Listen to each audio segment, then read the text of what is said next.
নিজের দুর্বলতার কথা কখনো অন্যকে জানাবেন না, কেননা আপনি হয়তো জানেন না যে কখন কে আপনাকে তার অস্ত্র হিসেবে ব্যবহার করতে পারে। নিজের দুর্বলতা নিজের কাছেই রাখুন। সহকর্মী, প্রতিবেশী, আত্মীয়, পরিবার যেই হোক না কেন, তাদের কাছে নিজের দুর্বলতার প্রকাশ করবেন না। মনে রাখবেন, পৃথিবীতে কারো সাথেই সম্পর্ক আজীবন মধুর ও স্থায়ী হয় না। সম্পর্কের ফাটলে আপনার দুর্বলতায় সুযোগ নেবে না এমন লোক পৃথিবীতে খুব কমই আছে। কারণ পৃথিবীটা হলো গিভ অ্যান্ড টেক নির্ভর। অপ্রিয় সত্যি হলো, নিঃস্বার্থ ভালোবাসা বলতে পৃথিবীতে কিছুই নেই। পিতামাতার ভালোবাসাকেই নিঃস্বার্থ ভালোবাসা বলা হয়। কিন্তু এমনও দেখেছি, পরিবারে যে সন্তানটি আর্থিকভাবে শক্তিশালী, পিতামাতাও তার পক্ষ নেয়। দুর্বল সন্তানের দিকে ন্যায়নিষ্ঠার সাথে তাকায়ও না।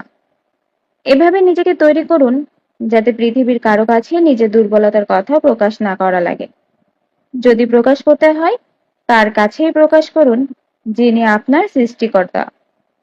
নীরবে, নির্জনে, পবিত্র মনে তার কাছেই প্রার্থনা করুন।